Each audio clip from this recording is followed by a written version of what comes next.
ਨਾਨਕ ਹੋ ਕਨਹਾਰ ਉਹਦੇ ਆਗੇ ਅਰਦਾਸ ਹਮਾਰੀ ਜਿਉ ਪਿੰਡ ਸਭ ਤੇਰਾ ਕਹੋ ਨਾਨਕ ਸਭ ਤੇਰੀ ਵਡਿਆਈ ਕੋਈ ਨਾ ਜਾਣੇ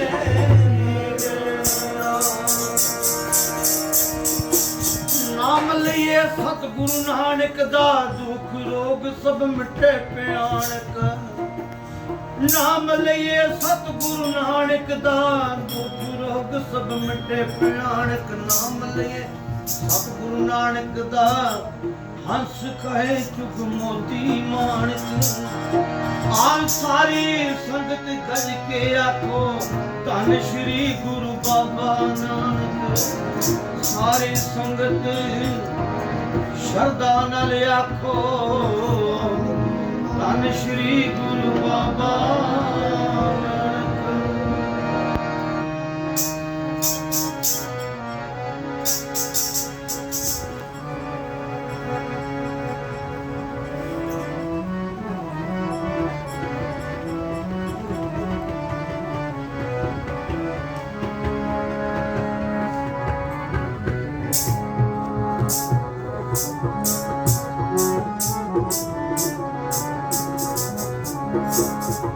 ਗੁਰੂ ਨਾਨਕ ਕੀ ਵਡਿਆਈ ਗੁਰੂ ਨਾਨਕ ਕੀ ਵਡਿਆਈ ਗੁਰੂ ਨਾਨਕ ਕੀ ਵਡਿਆਈ ਗੁਰੂ ਨਾਨਕ ਕੀ ਵਡਿਆਈ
गुरु रूप गुरु सवारी सत्संगियों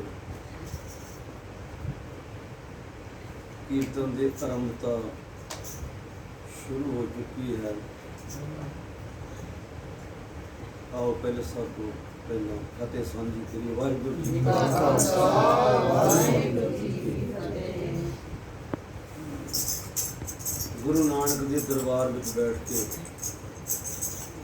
उस गुरु नानक साहब चोजी प्रीतम गुरु गोबिंद सिंह महाराज सर्वंसदानी अमृत के दाते दसां पातशाहियां दे आत्मक स्वरूप हाजर नाजर दरगाही सचखंड दर्शन श्री गुरु ग्रंथ साहब जी का ध्यान कर लो। आपको प्यार नाल सतनाम श्री वाहिगुरू। आपको सतनाम श्री वाहिगुरू। भावें किस बहाने नाल भी सानू संगत दे विच बैठ के गुरु नानक का जस करन दा सुभाग प्राप्त होया। जिन्नी देर भी बैठना, जिन्नी देर बाबे की उस्तत करनी है, वडियाई करनी है बाबे नानक की, अरदास करके बैठो कि वो जी बिरती बन जाए। मैं बेनती करा थोड़े चौंकड़े मार के सज के बैठो या ध्यान कुदरती कोई शरीर ठीक ना हो वक्री गल है, चलो कोई पर जो सतगुरु ने जय प्रसाद अरोग कंचन देवी जब लावो कंचन देवी सोने अगी है थले भी जी आ गुरु नानक के चरणों नाल जुड़ी जगत गुरु गुरु बाबा नानक जी की वडियाई में जुड़ बैठे हैं। मैं बेनती करा जिस घर दे विच बैठ के जस होने लगा इत्थे उन्होंने अपने शरधा ते भावना दे नाल इत्थे ਇਹਦੇ ਵਿੱਚ शर्त भी रख दी है जिहड़ी संगत ने पूरी करनी। आप सतनाम गुरु नानक ने तुहानू वडियाई दित्ती है ते ਉਹ शर्त जिहड़ी है इस घर की सुख शांति वास्ते, तंदुरुस्ती वास्ते, इस घर के भाग बदलने वास्ते या जो भी सिस्टम ਇਹਨੂੰ चेंज करने वास्ते ते तुहाडे संगत रूप विच बाबे नानक के दर के उत्ते उहदे नाम की वडियाई कहो नानक सब तेरी कोई नाम ना जाने। अरदास करके बैठो किसी ते की अपने हिरदे उत्ते तरस खा लो थोड़ा जिहा, अपने भले वास्ते यह अरदास कर लो। किसी का तो करना तो चाहिए तेरा नानक नाम चढ़दी कला पर असी कोशिश साडी होंदी है जिस वेले संगत में बैठते हैं किसी वेले बिरती खिलरी होंदी है, रस नहीं होता ते कीर्तन चल रहा होंदा है, कथा चलती होंदी है, जस हो रहा होंदा है, पर मन जिहड़ा आ ये कनेडा अमरीका घूमता पिया ਜਾਂ मन ਦੇ ਵਿੱਚ ਕਾਹਲੀ ਹੁੰਦੀ ਆ ਕਿਸੇ ਨੇ ਕਿਸੇ ਚੀਜ਼ ਮਤਲਬ ਜਿਹੜਾ ਅੰਦਰ ਦਾ ਜਿਹੜਾ ਨਾ ਜਸ ਵਾਲਾ ਹਿੱਸਾ ਆ ਉਹ ਥੋੜਾ ਜਿਹਾ ਖਾਲੀ ਖਾਲੀ ਨਜ਼ਰ ਆਉਂਦਾ। ਹਰ ਧਨ ਕੇ ਭਰ ਲਿਓ ਭੰਡਾਰ ਨਾਨਕ ਗੁਰ ਪੂਰੇ, ਅੱਜ ਹਰੀ ਦੇ ਨਾਮ ਦੇ ਧਨ ਦੇ ਭੰਡਾਰ ਇਕੱਠੇ ਕਰ ਲਈਏ। ਤੇ ਜਿਹੜੀ ਇਸ ਪਰਿਵਾਰ ਦੀ ਸੁਖ ਸ਼ਾਂਤੀ ਵਾਸਤੇ ਇਹਨਾਂ ਨੇ ਬੇਨਤੀ ਤੁਹਾਡੇ ਸਾਡੇ ਕੋਲੋਂ एक हरी जस दे रूप विच ये असीस बख्शो, क्योंकि इन्हां दा मेहना जिहड़ा हैगा ना तुहाडे उत्ते साडे ते संगत ते कि जस करन वाले ते संगत जिहड़ी सीगी साडी आस पूर्ण उहदा बाणी च तुसीं हुण पढ़िया करदे आ सर्ब इच्छा तां की पूर्ण।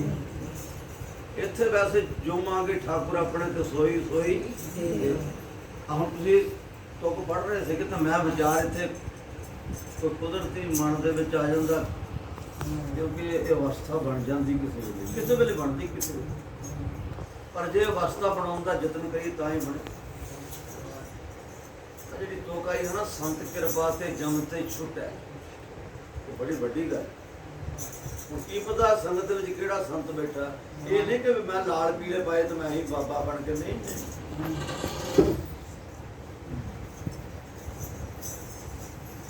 तुसीं श्लोक पढ़े ए निधान जपै मन कोए सब जुग में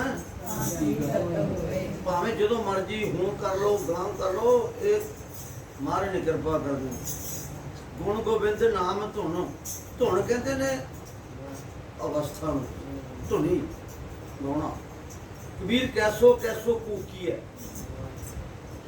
कुकना, ਉਹਦਾ ਨਾਮਧਾਰੀ ਸੰਪਰਦਾਇ ਦੇ ਵਿੱਚ ਕੁੱਕਣਾ ਵੀ ਲਾ ਦਿਓ, ਵੀ ਉੱਚੀ ਉੱਚੀ ਕੁੱਕਦੇ ਕੁੱਕਣਾ ਬੋਲਦੇ ਆ। ਕੈਸੋ ਕੈਸੋ ਕੁੱਕੀ ਹੈ ਨਾ ਸੋਈਆਂ ਅਸਾਰ, ਕਹਿੰਦੇ ਰਾਤ ਦਿਵਸ ਕੈ ਕੂਕਣਾ ਕਬ ਹੋ ਕੇ ਸੁਣੇ ਪੁਕਾਰ। ਤੂੰ ਕੂਕ ਤਾਂ ਸਹੀ ਇੱਕ ਵਾਰੀ ਉਹਦੀ ਯਾਦ ਦੇ ਵਿੱਚ ਬੈਠ ਤਾਂ ਸਹੀ, ਤੇਰੀ ਪੁਕਾਰ ਜ਼ਰੂਰ ਸੁਣੂਗਾ। ਉਸ ਦਾਤੇ ਦੇ ਲੱਗੇ ਦਰਬਾਰ ਅੰਦਰ ਲੱਗਾ ਬੂਟਾ ਕਦੇ ਕੋਈ ਸੁੱਕਦਾ ਨਹੀਂ, जिहदी पिठ ते उहदा हाथ होवे उहदे बाल कोई बैरी ढुकदा।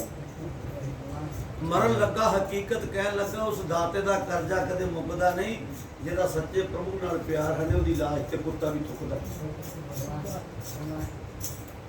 ਮੈਂ ਹੁਣੇ ਤੁਸੀਂ ਭਾਈ ਸਾਹਿਬ ਨਾਲ ਗੱਲ ਕਰਦਾ ਸੀਗਾ, ਸੁਖਮਨੀ ਸਾਹਿਬ ਤੁਸੀਂ ਪੜ੍ਹਦੇ ਸੀ, ਮੈਂ ਉਦੋਂ ਕਰਦੇ ਬਾਣੀ ਦੀਆਂ ਤੁਕਾਂ ਕਿੱਡੀਆਂ ਕਾਮਲ ਸੀਗੀਆਂ ਸੁਖਮਨੀ ਸਾਹਿਬ ਦੀਆਂ। ਤੁਸੀਂ ਪੜ੍ਹਿਆ ਨਾ, ਪ੍ਰਭ ਕੈ ਸਿਮਰਨ ਜਮ ਤੇ ਛੁਟੈ।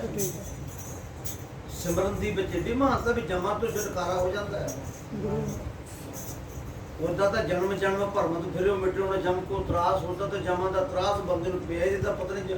ਪਰ ਬਾਣੀ ਕਹਿੰਦੀ ਆ ਮੰਨਿਆ ਜਮ ਕੇ ਸਾਥ ਨਾ ਜਾਏ, ਜਦ ਮੰਨਾਂਗੇ ਤਾਂ ਨਹੀਂ ਕੋਈ ਕਰੇ। ਪ੍ਰਭ ਕੈ ਸਿਮਰਨ ਦੁਖ ਜਮ ਨਸੈ। ਦੁਖ ਜਿਹੜਾ ਦੁੱਖ ਹੈ ਨਾ ਜਮਾਂ ਦਾ, ਪ੍ਰਭੂ ਦੇ ਸਿਮਰਨ ਦੇ ਨਾਲ ਨੱਸ ਜਾਂਦਾ, ਅੱਗੇ ਅੱਗੇ ਲੱਗ ਜਾਂਦਾ। ਪ੍ਰਭ ਕੈ ਸਿਮਰਨ ਕਾਲ ਪਰ ਹਰੈ, ਪ੍ਰਭ ਕੈ ਸਿਮਰਨ ਦੁਸ਼ਮਣ ਟਰੈ। ਦੁਸ਼ਮਣ ਵੀ ਭੱਜਦਾ ਅੱਗੇ, ਪ੍ਰਭ ਸਿਮਰਤ ਕਿਛ ਵਿਗੜ ਨਾ ਲਾਗੈ। ਪਰ ਇੱਕ ਸ਼ਰਤ ਆ, ਪ੍ਰਭ ਕੈ ਸਿਮਰਨ ਅਣ ਦੇਣਾ ਆ ਸੁਰਤੀ ਨੂੰ ਜਾਗਦੀ ਰਹੇ। ਜਾਗਦਾ ਅਸੀਂ ਕਿਸੇ ਵੇਲੇ ਹਨਾ ਪਿੰਡਾਂ 'ਚ ਜਾਂ ਸ਼ਹਿਰਾਂ 'ਚ ਦੇਖ ਲਓ, ਇੱਕ ਰਾਤ ਨੂੰ ਇੱਕ ਪਹਿਰਾ ਦਿੰਦਾ ਜਦੋਂ ਚੌਕੀਦਾਰ ਵੀ ਬੋਲਦੇ ਜਾਗਦੇ ਰਹੋ ਜਾਗਦੇ ਰਹੋ ਜਾਗਦੇ ਰਹੋ। ਹੁਣ ਜਿਹੜੇ ਜਾਗਦੇ ਹੋਣਗੇ ਤਾਂ ਉਹਨਾਂ ਨੂੰ ਤਾਂ ਸੁਣਨੀ ਆਵਾਜ਼, ਜਿਹੜੇ ਸੁੱਤੇ ਹੋਣ ਕਿੱਥੇ ਆਪੋ ਸਤਨਾਮ। ਉਹਦਾ ਮਹਾਰਾਜ ਨੇ ਬਾਣੇ ਵਿੱਚ ਬੜੀ ਸੋਹਣੀ ਗੱਲ ਕਹਿੰਦੇ, ਕਬੀਰ ਸੁੱਤਾ ਕਿਆ ਕਰੇ।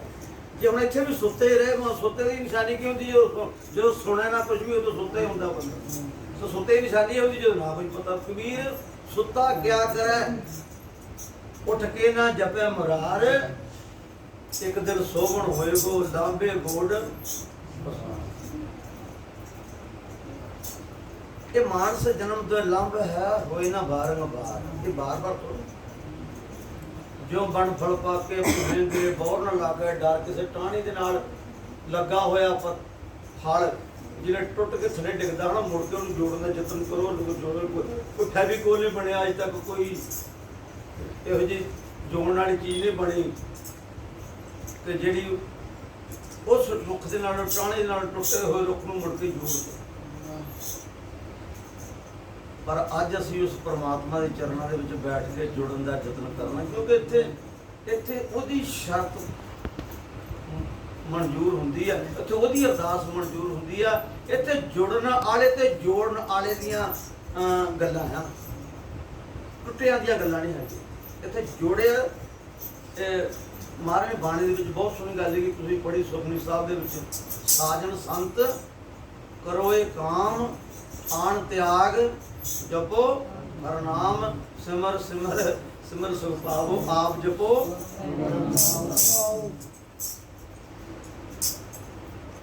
ਭਗਤ ਭਾਏ ਤਰੀਆ ਸੰਸਾਰ, ਬਿਨ ਭਗਤੀ ਤਨ ਹੋਸੀ। ਨਾਮ ਤੋਂ ਵੱਡੀ ਸਾਰੀ ਮਹਿਮਾ ਤੁਸੀਂ ਸੁਖਮਨੀ ਸਾਹਿਬ ਦੀ ਬਾਣੀ ਵਿੱਚ ਨਾਮ ਦੀ ਮਹਿਮਾ ਹੈ। ਪਰ ਇੱਕ ਗੱਲ ਧਿਆਨ ਕਰਿਓ, ਰੱਬ ਵਸਦਾ ਕਿੱਥੇ? ਮੈਂ ਤੁਹਾਡੇ ਨਾਲ ਵਿਸ਼ਾ ਸਾਂਝਾ ਕਰਨਾ ਚਾਹੁੰਦਾ। ਜਿੱਥੇ ਸ਼ਰਧਾ ਹੋਗੀ ਰੱਬ ਉੱਤੇ ਹੋਣਾ। ਪ੍ਰਭ ਜੀ ਬਸੇ ਸਾਧਕੀ ਕਿੱਥੇ ਵਸਦਾ? ਉਸ ਜਪਣ ਵਾਲਿਆਂ ਦੀ ਰਸਨਾ ਦੇ ਉੱਤੇ। ਉਹ ਕੋਈ ਮੈਂ ਅੱਜ ਦਾ ਅੱਗੇ ਬਚਨ ਕੀਤਾ ਹਨਾ, ਕੋਈ ਖਾਸ ਨਿਸ਼ਾਨੀ, ਖਾਸ ਪਹਿਰਾਵਾ, ਉਹ ਕਿੱਥੇ ਵਸਦਾ? ਕਿਹੜੀਆਂ ਰਸਨਾ ਦੇ ਉੱਤੇ ਵਸਦਾ? ਸਾਧ ਸੰਗਤ ਜੀ, ਬੜਭਾਗੀ ਸਾਧ ਸੰਗ ਪ੍ਰਾਪਤ, ਤਨ ਭੇਟਤ ਦੁਰਮਤ ਕੋਈ, ਤਨ ਕੀ ਧੂਰ ਨਾਨਕ ਦਾਸ ਬਾਦਸ਼ਾਹ, ਜਿਨ ਹਰ ਨਾਮ ਹਿਰਦੈ। ਨਾਮ ਤੇਰਾ ਨਿਰੰਕਾਰ ਹੈ, ਨਾ ਲਈਐ ਨਰਕ ਨਾ ਲਈਐ ਨਰਕ ਨਾ ਜਾਈਐ, ਨਾ ਲਈਐ ਨਰਕ ਨਾ ਜਾਈਐ, ਨਾ ਲਈਐ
ਸ੍ਰੀ ਗੁਰੂ ਗ੍ਰੰਥ ਸਾਹਿਬ ਦੇ ਵਿੱਚ ਇੱਕ ਪਿਓ ਪੁੱਤਰ ਦੀ ਗੱਲ ਦੱਸੀ ਆ, ਉਹਦੇ ਵਿੱਚ ਕੁਰਬਾਨੀ ਦੱਸੀ ਆ ਪਿਓ ਤੇ ਪੁੱਤਰ ਦੀ। ਅੱਜ ਕਿਤੇ ਇਹੋ ਜਿਹਾ ਮਨ ਬਣ ਜੇ ਜਦੋਂ ਬਾਬੇ ਅੱਗੇ ਬੇਨਤੀ ਕਰੋ, ਬਾਬਾ ਜੀ ਕੋਈ ਝੋਲੀ ਪੈ ਜਾਏ, ਆਖੋ ਸਤਿ ਗਿਣਕਾ ਇੱਕ ਜਿਸ ਜੀਵ ਵਸਾਵੈ ਤਾਂ ਕਿ ਮਹਿਮਾ ਕੋਟ ਅਪਰਾਧ ਸਾਧ ਸੰਗ ਮਿਟਾ। ਜਿਹੜੀ ਸੰਗਤ ਹੈ ਨਾ, ਇਹ ਕਰੋੜਾਂ ਜਨਮਾਂ ਦੇ ਕੀਤੇ ਹੋਏ ਪਾਪ ਕਰਮ ਜਿਹੜੇ ਉੱਥੇ ਨਸ਼ਟ ਹੋ ਜਾਂਦੇ ਆ। ਤੀਲੀ ਤੇ ਕੀ ਹੁੰਦੀ ਹੈ, ਆ ਕਿੰਨਾ ਬਾਲਣ ਸੁਆਹ ਕਰ ਦਿੰਦੀ ਹੈ। ਬੜ ਇੱਕੋ ਹੀ ਬੋਲ ਇੱਕੋ ਹੀ ਜਿਹੜਾ ਹੈ ਜੋੜ ਦਿੰਦਾ ਹੈ, ਇੱਕੋ ਬੋਲ ਤੋੜ ਦਿੰਦਾ। ਕਿਸੇ ਨੂੰ ਗਾਲ ਕੱਢਦੇ ਇੱਕੋ ਦਾ ਟੁੱਟ ਗਿਆ ਤੇ ਇਹ ਬੋਲ ਜੋੜ ਦਿੰਦਾ। ਬਾਬਾ ਬੋਲੀਆ ਪੱਤ ਹੋਏ, ਇਦਾਂ ਦਾ ਬੋਲੀਏ ਕਿ ਸਾਡੀ ਦਰਗਾਹ ਵਿੱਚ ਵੀ ਇੱਜ਼ਤ ਪੱਤ ਹੋਵੇ। ਬਾਬਾ ਬੋਲੀਏ ਪੱਤ ਹੋਏ। ਉੱਤਮ ਸੇ ਦਰ ਉੱਤਮ ਕਈਆ ਨੀਚ ਕਰਮ ਬਹਿ ਰੋਏ। ਜੇ ਅਸੀਂ ਕਰਮ ਮਾੜੇ ਕਰਨੇ, ਸਾਡੇ ਪੱਲੇ ਰੋਣਾ ਹੀ ਆ, ਕਦੀ ਸਾਡੀ ਜ਼ਿੰਦਗੀ 'ਚ ਹਾਸਾ ਕੁਝ ਨਹੀਂ ਆ ਸਕਦਾ। ਕਿਉਂਕਿ ਜਦੋਂ ਅਸੀਂ ਕਿਸੇ ਨੂੰ ਹਸਾ ਨਹੀਂ ਸਕਦੇ ਹਨਾ, ਅਸੀਂ ਕਿੱਥੋਂ ਖੁਸ਼ ਹੋਵਾਂ। ਸਾਧ ਸੰਗਤ ਜੀ, ਮਹਾਰਾਜ ਨੇ ਬਾਣੀ ਦੇ ਵਿੱਚ ਲਿਖਿਆ, ਪਿਓ ਪੁੱਤ ਦੀ ਗੱਲ ਦੱਸੀ। ਹੁਣ ਸੰਗਤ ਦੀ ਮਹਾਨਤਾ ਮੈਂ ਦੱਸਣ ਲੱਗਾ। ਸੰਗਤ ਦੀ ਮਹਾਨਤਾ ਕੀ?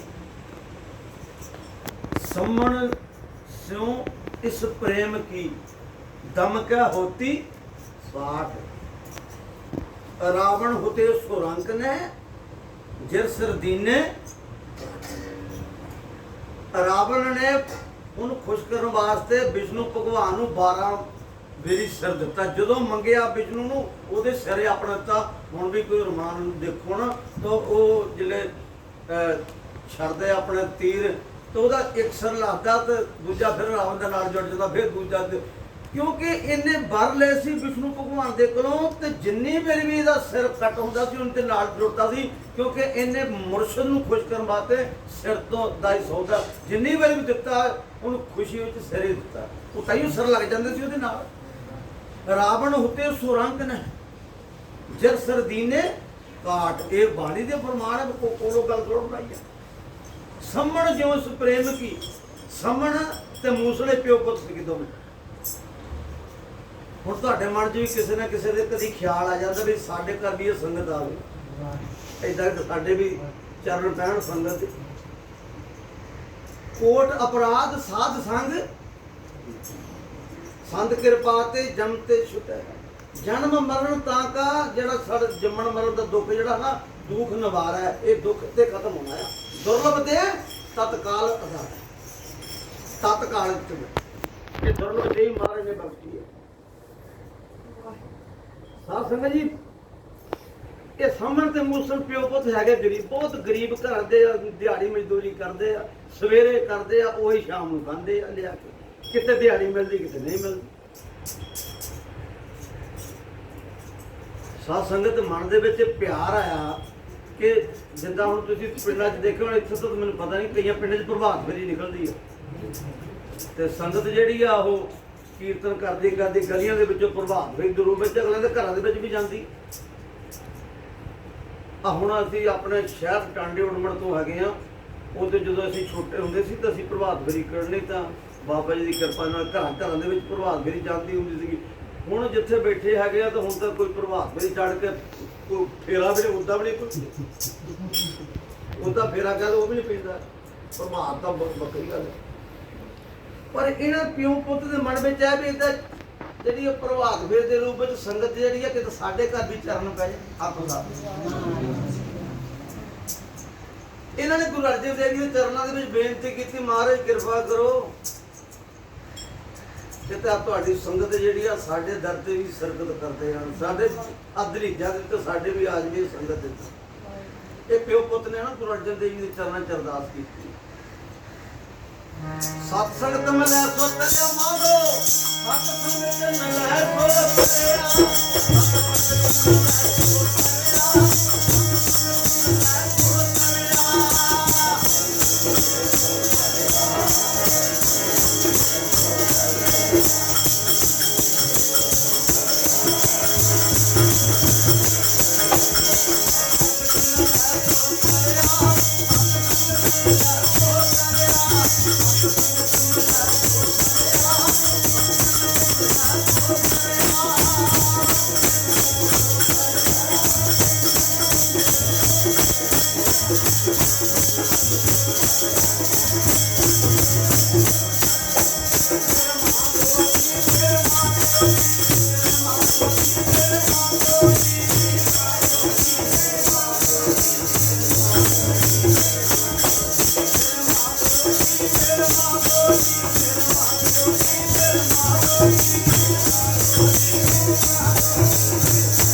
ਸੰਗਤ। ਸੰਗਤ ਜੇ ਪੁੱਛਣੀ ਹੈ ਤੇ ਬਾਹਰ ਦੇ ਕੋਲ ਨਾ ਪੁੱਛੇ, ਆਪਣੇ ਕੋਲੇ ਪੁੱਛ ਲਿਓ। ਗੁੱਸਾ ਨਹੀਂ ਕਰਨਾ ਗੱਲ ਦਾ, ਗੱਲ ਸਿੱਧੀ ਆ ਜਾ। ਜੇ ਗੁੱਸਾ ਕਰੋਗੇ ਤਾਂ ਫਿਰ ਨਹੀਂ। ਆਪਣੇ ਮਨ ਦੇ ਕੋਲੇ ਪੁੱਛ ਲਓ ਕਿ ਸੰਗਤ ਕੀ ਕਿਹਨੂੰ ਕਹਿੰਦੇ ਤੇ ਸੰਗਤ ਕਿਹਨੂੰ ਕਹਿੰਦੇ। ਕਿ ਸੰਗਤ ਤਾਂ ਅਸੀਂ ਆਪੇ ਹੀ ਮਨ ਜਿਹੜਾ ਹੈਗਾ ਆਪਣੇ ਮਨ ਨੂੰ ਹੀ ਪੁੱਛ ਲਓ ਵੀ ਕਿੱਧਰ ਤੁਰਿਆ ਆ। ਸੰਗਤ ਮਾੜੇ ਪਾਸੇ ਜਾਣਾ, ਮਾੜੀਆਂ ਵਸਤੂਆਂ ਖਾਣੀਆਂ, ਮਾੜੀਆਂ ਚੀਜ਼ਾਂ ਵਰਤਣੀਆਂ, ਮਾੜੇ ਪਾਸੇ ਜਾਣਾ, ਮਾੜੀਆਂ ਗੱਲਾਂ ਕਰਨੀਆਂ, ਮਾੜੇ ਗੀਤ ਸੁਣਨੇ। ਇਹ ਆਪਣੇ ਮਨ ਨੂੰ ਹੀ ਪੁੱਛ ਲਓ ਇਹਨੂੰ ਸੰਗਤ ਕਹਿੰਦੇ। ਆਖੋ ਸਤਨਾਮ, ਇਹਨੂੰ ਥੋੜਾ ਕਿਹਾ ਮੇਰੇ ਮਾਧੋ ਜੀ, ਇਹਨੂੰ ਮਾਧੋ ਨਹੀਂ ਕਿਹਾ। ਮਾਧੋ ਪਰਮਾਤਮਾ ਮੇਰੇ ਮਾਧੋ ਜੀ, ਸਤ ਸੰਗਤ ਮਿਲੇ ਸੋ ਉਹ ਸੰਗਤ। ਕਹਿਤ ਕਬੀਰ ਸੁਨੋਰੇ ਸੰਤੋ, ਸਾਧ ਸੰਗਤ ਤਰ ਜਾਏਗਾ, ਤਰ ਜਾਏਗਾ। ਜੇ ਸੰਗਤ ਕਰੇਗਾ ਤਾਂ ਸੰਗਤ ਦੀ ਬੜੀ ਮਹਾਨ। ਸਾਧ ਸੰਗਤ ਜੀ ਹੁਣ ਪਿਆਰ ਲਾਇਓ ਤੇ ਧਿਆਨ ਧਰ ਲਓ ਗੁਰੂ ਅਰਜਨ ਦੇਵ ਜੀ ਦਾ ਪੰਜਵੇਂ ਪਾਤਸ਼ਾਹ ਦਾ। ਇੱਕ ਵਾਰੀ ਆਪੋ ਧੰਨ ਗੁਰੂ ਅਰਜਨ ਦੇਵ ਜੀ, ਫਿਰ ਆਪੋ ਧੰਨ ਗੁਰੂ ਅਰਜਨ ਦੇਵ ਜੀ।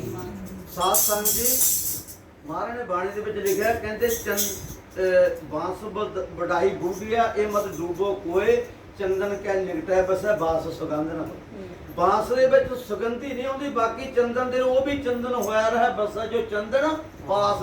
ਜਿਹੜੇ ਚੰਦਨ ਦੇ ਨੇੜੇ, ਚੰਦਨਾ ਵੀ ਛੋਟਾ ਜਿਹਾ ਰੁੱਖ ਹੁੰਦਾ, ਇਹਦੇ ਨੇੜੇ ਭਾਵੇਂ ਕੋਈ ਵੀ ਰੁੱਖ ਆ, ਇੱਕ ਚੰਦਨ ਦੇ ਰੁੱਖ ਦੇ ਕਰਕੇ ਸਾਰੇ ਮਤਲਬ ਕਿ ਰੁੱਖਾਂ ਦੇ ਵਿੱਚੋਂ ਚੰਦਨ ਦੀ ਸਮੈਲ ਹੀ ਹੁੰਦੀ ਆ। ਉੱਤੇ ਚੰਦਨ ਦੇ ਰੁੱਖ ਦੇ ਕੋਲ ਭਾਵੇਂ ਉੱਥੇ ਕੋਈ ਵੀ ਰੁੱਖ ਹੋਵੇ, ਕੋਈ ਕਿਸੇ ਤਰ੍ਹਾਂ ਦਾ ਰੁੱਖ ਹੋਵੇ, ਭਾਵੇਂ ਕਿੱਕਰ ਹੋਵੇ, ਭਾਵੇਂ ਧਰੇਕ ਹੋਵੇ, ਭਾਵੇਂ ਟਾਹਲੀ ਹੋਵੇ, ਕੋਈ ਵੀ ਉਹਦੇ ਚੰਦਨ ਕਹਿ, ਉਹ ਜਿਹੜੇ ਚੰਦਨ ਦੇ ਨੇੜੇ ਰਹਿੰਦੇ ਆ ਰੁੱਖ, ਉਹਦੇ ਨਾਲ ਉਹ ਵੀ ਚੰਦਨ ਦਾ ਹੀ ਰੂਪ ਬਣ ਜਾਂਦੇ ਆ। ਪਰ ਇੱਕ ਰੁੱਖ ਆ ਉਹ ਨਹੀਂ ਬਣਦਾ। ਹੁਣ ਤੁਸੀਂ ਇੱਕ ਗੱਲ ਦਾ ਧਿਆਨ ਕਰਿਓ, ਆ ਕਿਸੇ ਲਲਾਰੀ ਦੇ ਕੋਲ ਨਾ ਤੁਸੀਂ ਕਿਤੇ ਪਹਿਲੇ ਮਾਈਆਂ ਕੋਈ ਚੁੰਨੀਆਂ ਲਗਾਉਂਦੀਆਂ ਸੀ ਨਾ, ਜੇ ਤਾਂ ਇੱਕ ਰੰਗ ਦੀ ਚੁੰਨੀ ਲਗਾਉਣੀ ਆ ਤੇ ਸਿੱਧੀ ਉਹਨੇ ਪਾਉਣੀ ਇਹਦੇ ਵਿੱਚ ਆ ਚੱਲ ਸਾਰੀ, ਤਾਂ ਜੇ ਜਿੱਥੇ ਉਹਨੇ ਕਹਿਣਾ ਵੱਖਰੇ ਵੱਖਰੇ ਰੰਗ ਜਿਹੜੇ 4-5 ਲਕੀਰਾਂ ਜੀ ਵਾਲੀ ਚੁੰਨੀ ਕਰਨੀ ਸੀ, ਫਿਰ ਉੱਤੇ ਗੰਢ ਆਮ ਕਰਕੇ ਬੰਦੀ ਹੈ, ਏਦਾਂ ਕਰਕੇ ਦੋ ਏਦਾਂ ਬੰਨਦੇ, ਉਹਦਾ ਮਤਲਬ ਆ ਜਾਣਗੀਆਂ ਉੱਥੇ ਰੰਗ ਵੱਖਰੇ ਵੱਖਰੇ ਹੋ ਜਾਣਗੇ। ਆਪੋ ਸਤਨਾਮ। ਮਹਾਰਾਜ ਨੇ ਬਾਣੀ 'ਚ ਲਿਖਿਆ ਕਿ ਬਾਂਸ ਵਡਾਈ ਬੂਟੀਆ ਇਹ ਮਤ ਡੂਬੋ ਕੋਏ। ਕਹਿੰਦੇ ਕਿ ਇੱਕ ਬਾਂਸ ਅਰਗਾ ਜਿਹੜਾ ਇੱਕ ਨਕੰਮਾ ਰੁੱਖ ਆ, ਬਾਂਸ ਵਡਾਈ ਬੂਟੀਆ ਇਹ ਮਤ ਡੂਬੋ, ਏਦਾਂ ਦੇ ਡੁੱਬਣ ਵਾਲੇ ਰੁੱਖ ਨਾ ਬਣੋ। ਚੰਦਨ ਕੈ ਨਿਗਟੈ ਬਸੈ ਬਾਸ ਸੁਗੰਧ ਨਾ ਹੋਏ। ਇੱਕ ਉਹ ਵੀ ਚੰਦਨ ਹੋਇਆ ਰਿਹਾ ਬਸਾ ਜੋ ਚੰਦਨ, ਇੱਕ ਚੰਦਨ ਦੇ ਕੋਲ ਉਹ ਚੰਦਨ ਹੋ ਜਾਂਦੇ ਨੇ, ਉਹ ਚੰਦਨ ਸੰਗ ਵਸਦੇ ਨੇ, ਚੰਦਨ ਹੋ ਜਾਂਦੇ ਨੇ,